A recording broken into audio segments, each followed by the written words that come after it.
I'm chicken tin don he yo we are ya karaika wa koi pasaba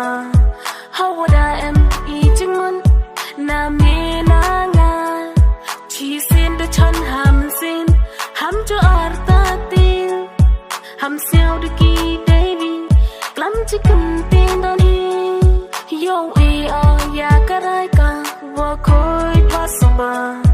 how would I am eating one na me